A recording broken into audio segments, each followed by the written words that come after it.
was the day that the Egyptians came to question us about the sheep that we took by our beds. That day, the 10th of Nisan, that year was on Shabbos, right? So we said that basically, in order to make the holiday, they uncharacteristically made the holiday for the generations to be on Shabbos instead of on the 10th of the month, right? Which is unusual. We never see that in any other holiday. And we said there was a reason according to Nigla why they did that. Who remembers the reason according to Nigla? I'll wait. Because Miriam's Yurtzeit. Miriam's very good. Thank you, David. Miriam's Yurtzeit wound up being on the same day. So when they sort of established holidays, they said we can't put the miracle holiday of the what we call Makkah Mitzrayim Bivchareim, right? That the Egyptians struck their own firstborn on that day. That miracle, we're going to have to shift it over to Shabbos because the 10th of Nisan, as it is taken for a fast day and for a sadness.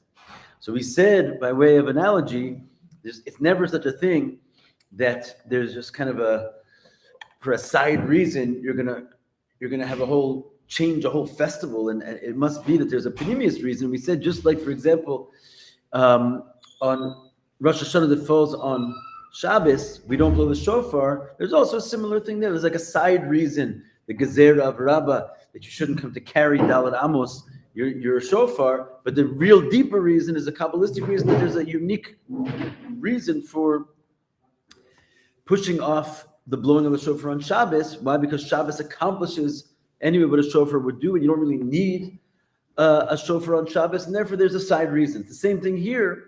That the fact that Miriam passed away, and therefore we, as a side reason, we pushed the holiday of Shabbos haGADOL onto Shabbos.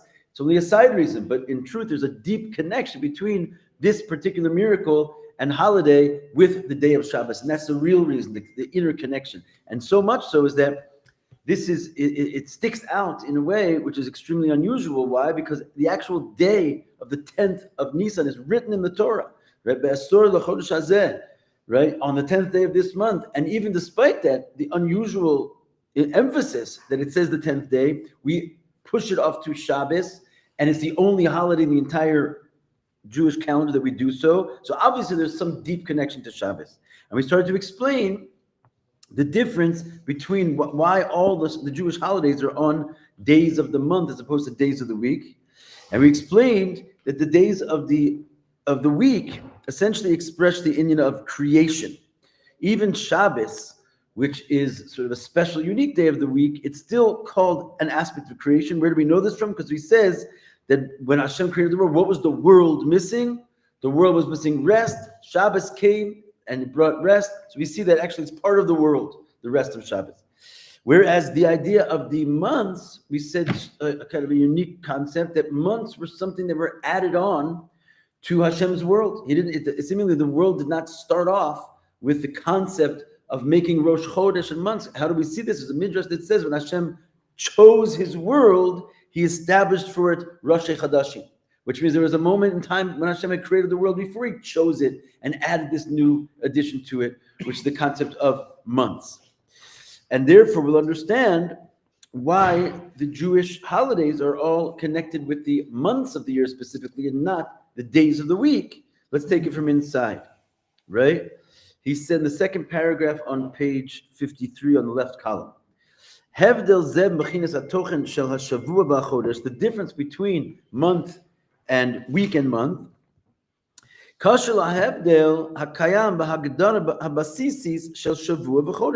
connected with the basic difference between the concept of week and month, that the days of the week are connected with the concept of the movement of the sun, which is the idea of Sheva Pa'amim, 7 times in a row, right? And the days of the month are connected with the movement of the moon, right? So besides the fact that we said it's like the ending of creation, and in addition to creation, there's also this notion of the difference between the sun, which the weekdays are associated with the sun, the rising of the sun 7 times over and over again. And of course, the months are connected with the movement of the moon. Now, what's the difference between the sun and the moon? And then we'll start to understand this. When it comes to this movement of the sun, right, there's no what's called shinoim. In other words, it's the same every day. It's the same inyan, right? In other words, when you see the moon come up, it's always a different moon, right? It looks different each day, and it's showing you that there's something new happening. When you see the sun, every day looks like the previous day, right? And it's always the exact same cycle. So the idea is that the sun itself shows on this continuousness, which itself represents the idea of something natural, which comes from the creation. So here we see the idea of the weekday, which Hashem created the world, right? And therefore nature, creation, is connected with the sun 7 times over and over again. That's how he made the world, and the sun is something which has no changes in it. Therefore, it shows on this notion of creation, which is unchanging, like nature, right? And that's the idea. When Hashem created the world, it's an ofen of lo yish bosu, that, right? That when Hashem was finished with the flood and sort of like destroyed the world, he basically made some rules for the world. There's going to be day and night and winter and summer. It's going to be in such a way that the world stays the same. There's no changing. But tamidius, always without change. Whereas le'uma zos or halavana, the light of the moon, mischadish b'chol chodesh. It's not always the same. It goes to this whole idea of being full and being empty, and then all of a sudden it becomes new. And this is the idea of the word chodesh. It actually comes from the word chiddush, turning the page, right? It's not accidental that the very word for month means new, because that's what the whole concept of month is. First of all, it was new to creation. Creation existed before there was months, at least Rosh Chodesh. And therefore, the whole idea is that I'm introducing something new. And the movement of the moon clearly shows us that there's this concept of renewal taking place. So the moon represents the idea of something in addition to the creation, in addition to nature, in addition to this continuous existence of creation. Remember, wasn't the sun and the moon equivalent at one point until it was diminished, the moon? They were at one point, yes. How does it factor into this? Meaning what? Only in size, though. Because I suppose that the idea of I don't know, it's a good question, but the moon, even at that time, it was a receiver still, right? It's receiving in full from the sun. So since there was no sort of, I guess, any diminishing due to sin and so forth, so it was just getting like the full brightness of the sun. Once there was a sin, then there's this idea of like Elias and Yeridos, going up and going down. So then the reflection of the sun is not always the full intensity of the reflection of the sun. So the moon didn't emanate its own light then? It was a reflector of the sun. That itself is somewhat of a deeper discussion, but I guess there's a unique quality of the moon in Gan Eden, sort of before the world sort of got kicking. Where what he's talking about right now is that after the flood and the continuation. So it might be that when you're talking about the moon in its like sort of primordial state and also in its messianic state, there's a little bit of different conversation. But at the moment, we're talking about the concept of where the moon is being mechadesh, that there's elevations and some kind of newness in the state of the moon, which again, why it's called the chodesh, it's called chiddush. But you make a good point. I have to think deeper into that concept. But this is the idea of, anyway, in addition to the creation. What the moon represents, therefore, is the opposite of nature, the opposite of creation. It represents miracles, right? So the whole idea of the moon is that there's something beyond nature. There's something additional to the regular, steady reality that we see, which is the unchanging sun. So moon really is a symbol for miracles in this sense. Now we have an answer to our question. If you ever wondered, why is it that all the Jewish holidays are fixed on the lunar cycle, right? We don't, except for Shabbat haGADOL, we do not celebrate something because of the way it fell out in its particular day of the week. It's not just accidental, it's because of what the moon represents. Jewish holidays are basically an indication that God is coming in and interrupting nature and showing you that there's something beyond this world, and therefore it's representative of the moon. So we always celebrate our holidays around the moon because the moon itself is a symbol of miracles. It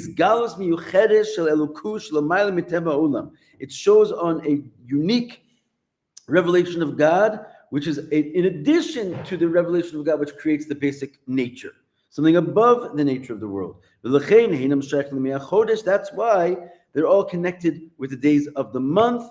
Again, Chodesh Lashon Chiddush.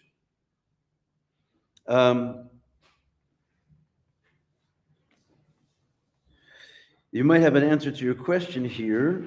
Mine? Yeah, a little bit, just dancing around it. In footnote 22, it says, right, that when the sun and the moon were created, yes, they were created, haGADOL, but it says why they were created. It said the moon was created for the Moadim, for the holidays, right? And even though there wasn't any Jewish holidays yet when the moon was created, it already says it's created for the Moadim, which is holidays.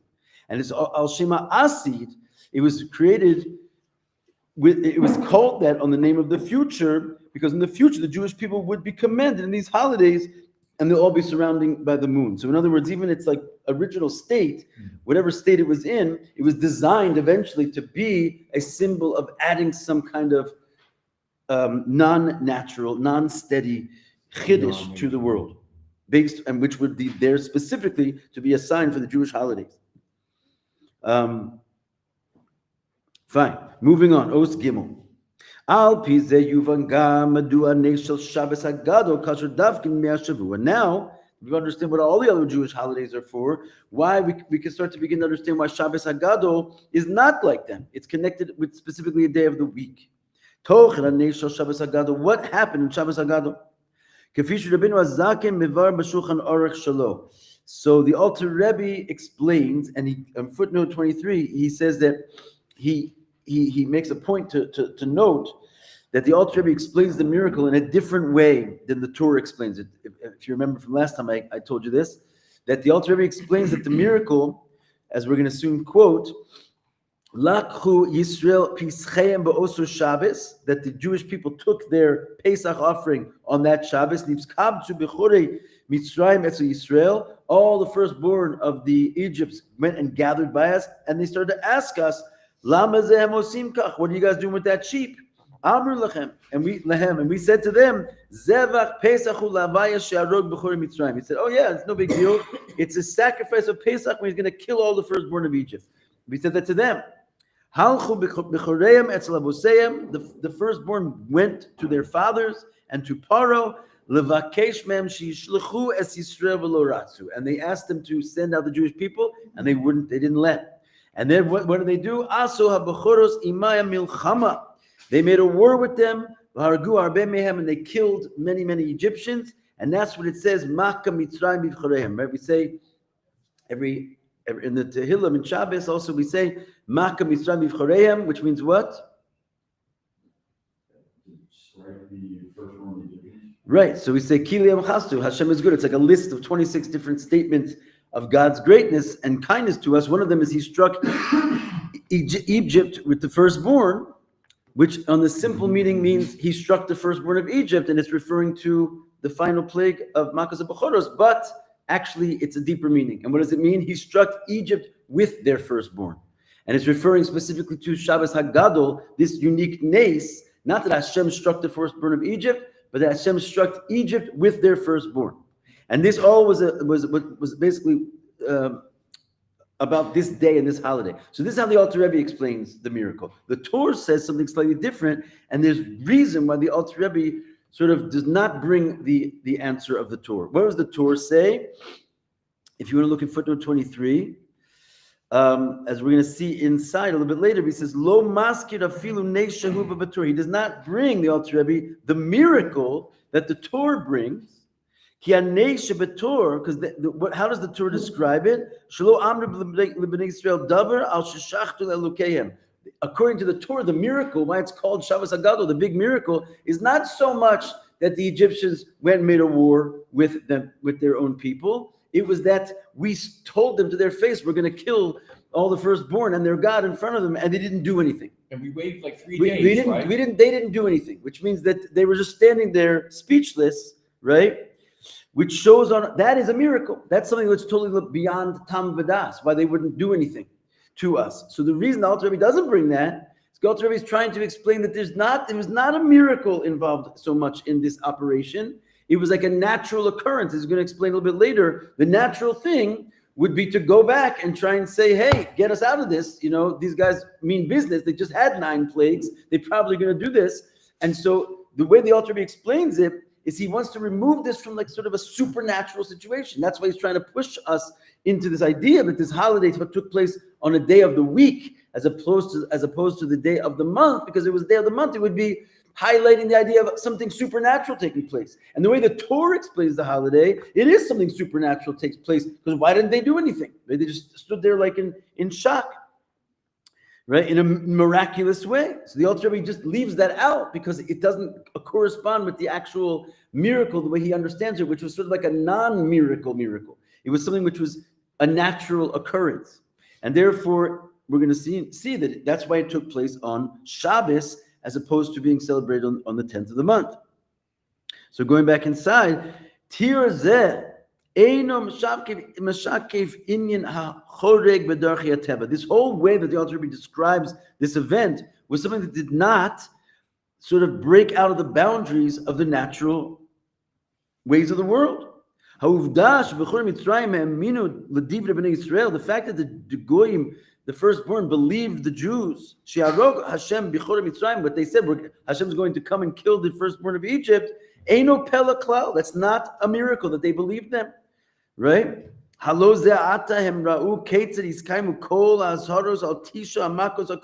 Didn't they just see how all the warnings of the 9 previous plagues took place? Adrabah. If you want to say there was a miracle going on at all, it's why Paro didn't listen to them, right? Of course it was going to take place. He just was demonstrated 9 times in a row. So the fact that the Egyptians didn't believed us is not a miracle. The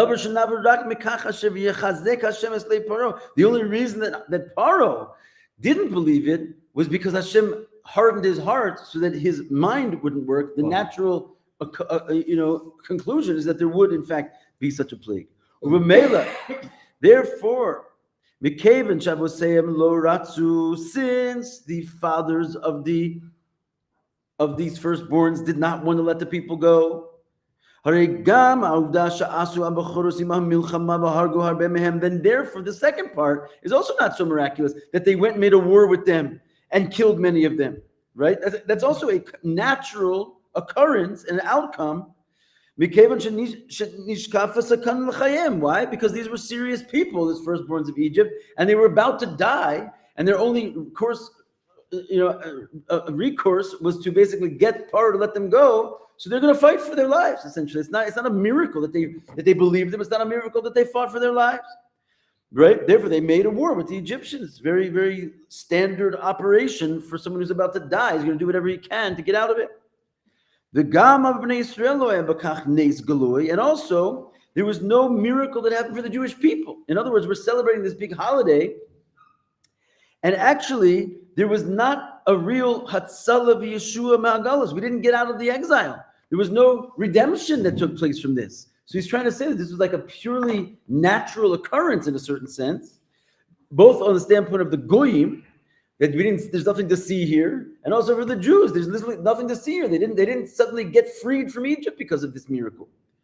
Even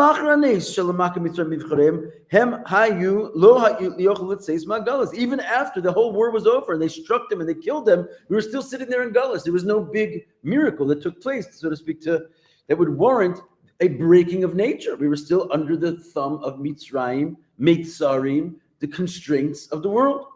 Rabbi, isn't the miracle itself that Hashem slayed the firstborn? We didn't do it. Again, if Hashem would have slayed them by a plague from heaven that just like finds them miraculously and drops them dead, yes, that's one of the 10 plagues of Egypt, and that's a miracle. And in fact, we celebrate that miracle on one of the days of the month. What day of the month do we celebrate the Makas Bechoros? Isn't this the fast first one? What day do we celebrate all the 10? I'll make it easier for you. What day do we celebrate all the 10 plagues? Exactly. And Yitzias Mitzrayim and everything else. There's a day where we celebrate the miraculous notion of our being released. It's a day of the month because the month is a chiddush and it's something which is totally not natural. But this war, first of all, we didn't come out and there was no miraculous, it was a war, it was a civil war based on difference of opinion that basically they felt their lives were in danger. She's trying to say, of course, it's a miracle in the sense that we call it Shabbos haGADOL and we call this a big miracle. But what's unique is that it's not like any other miracle in the Torah. If it was, it would be celebrated on a day of the month. It's a wondrously different type of miracle, which you don't see any breaking of nature, right? By the way, speaking of this, it reminds you of what? Purim, right?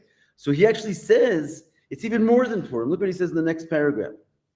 You guys have page 55 there on the back? Yeah. So he says, Ma efo nifali de nezeh. What happened then if this through this miracle? You don't see any breaking of nature. The Jews didn't get out of Egypt. Loya kan inyan shel shidur hateva. What we call this is a type of miracle which does not break or disturb the order of nature. Kim shateva atzmo yishtana me'elav. But rather, this concept, which is a well-worn concept, a deep concept, that the nature itself changed. In other words, not that nature was changed and undone, right? But that the nature itself, which had a nature to go one way, the very nature took a different nature to go a different way. And look what he says in footnote 28.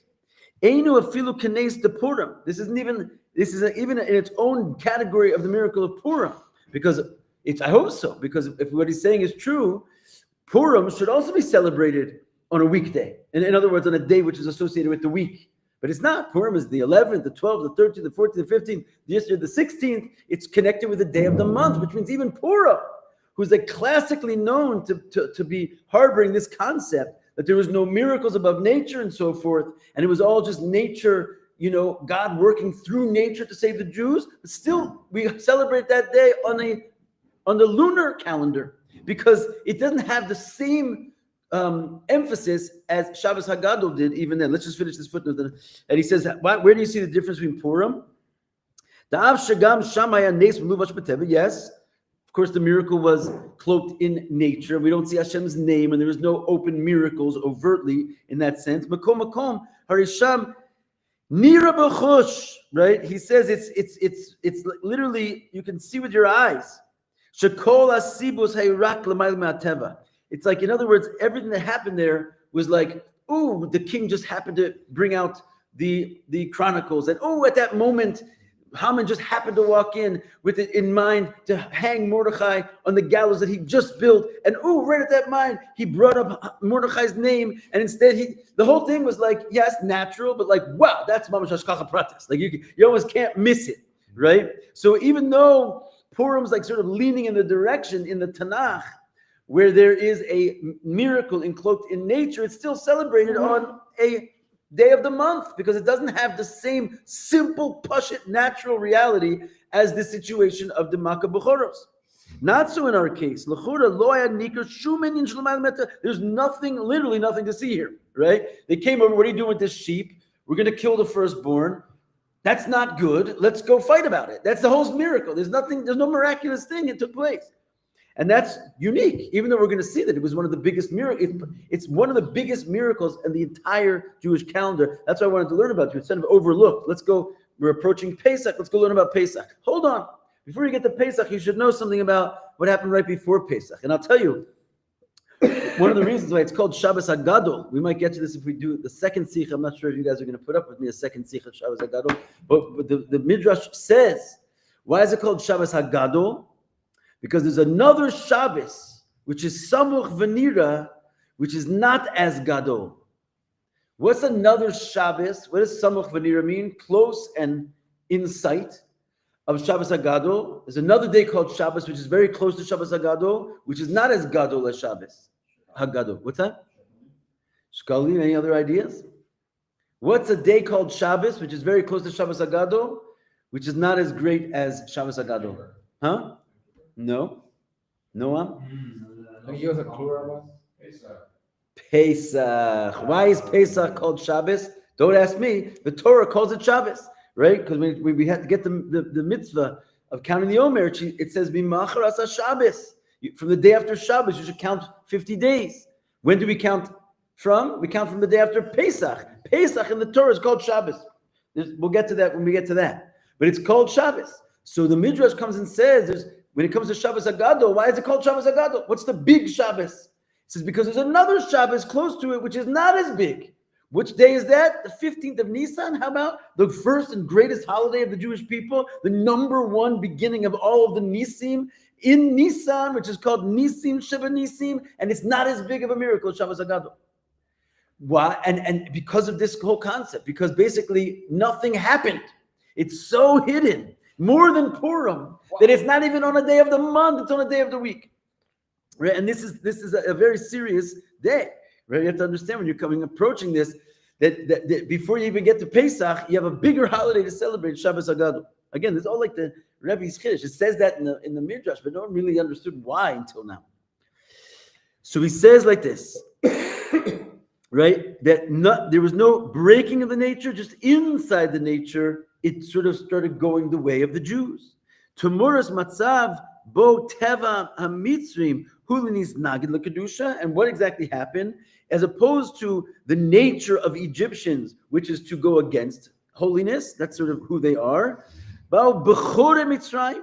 And what is the idea of the firstborn of Egypt? As is well known, the concept of firstborn means the strength, like the great, the origin of all the strength. So not only is Egypt mean Meitzari, which is constraints, the firstborn is the greatest of constraints, which is basically that which goes the most against Kedusha. And those firstborn of Egypt, right, which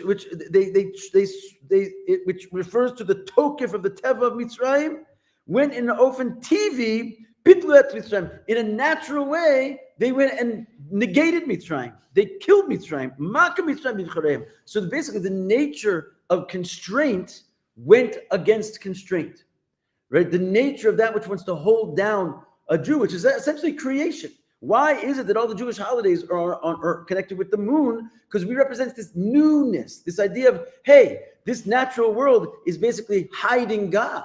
And therefore, we want to bring in something which is going to undo that concealment, a newness. The Chodesh, the Yidden, our first mitzvah was what? HaChodesh hazeh lechem.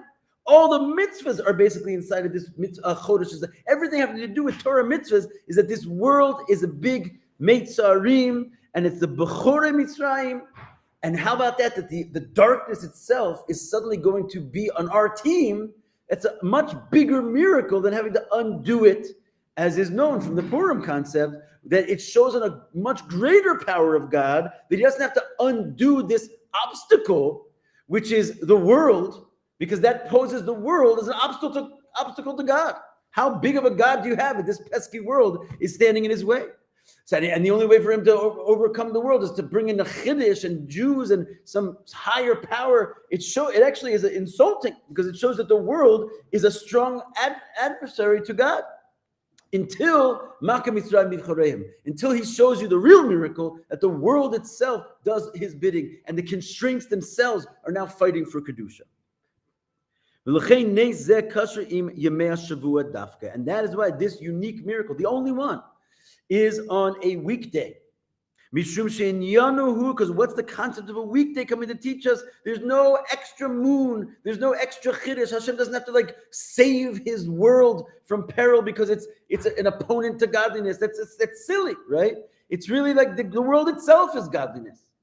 This is famously brought down in the Maimer Basi Lagani, the Rebbe's first Maimer, when he says, "Vayikra b'shem Hashem keil olam." Who said that? Avram Avinu, right? He planted a little Chabad house, Eshel, and he screamed out and he said, "Keil olam," right? He screamed out and he said, "Keil olam." What does the Rabbi say over there?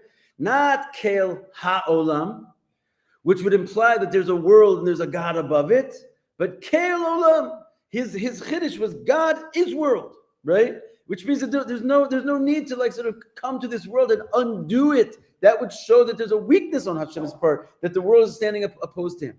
So this whole idea is really like essence of Yiddishkeit, but it didn't really show itself until the miracle of Shabbos haGADOL. And only once a year do we actually get to celebrate even Purim does not hold a candle to this one unique day called Shabbos haGADOL, which is really, as the Rabbi says in different sichos, we're going to hopefully get to it, is like the pinnacle of the Messianic future. There's no more Messianic day, which like sort of shines the light of Mashiach, right, as Shabbos haGADOL, because we celebrate on a weekday. It's like mamish the regular old days of the week, which is just looks like nature. It's all fighting against the Egyptians with its full strength. Rabbi? It's not a hosafa, it's not a chiddush on top of nature, but rather the nature itself. Yes, first David had a question a long time ago. When is the fast first one? It's the day before, it's Erev Pesach. Oh, it's the day before Thursday. It's just not, it's not anything to do with Shabbos haGADOL specifically. Not necessarily, no. Yeah, and he also says in footnote 30 here, that's also why, how do you celebrate Shabbos haGADOL? He says basically, you don't. That's like part of it, right? There's no minhagim.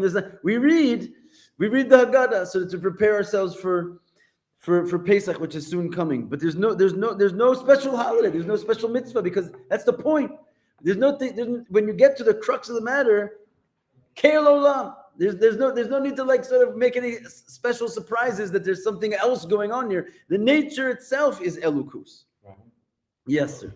So why is it a miracle? Because it goes against the natural order of things. It's If not. the Egyptians did it. The point is they had that 3 days to yeah. come attack The us. point is that it doesn't go against the natural order. It's the natural order decides to have a different nature. You thought nature's nature was to be opposing God, and it turns out that's not nature's nature.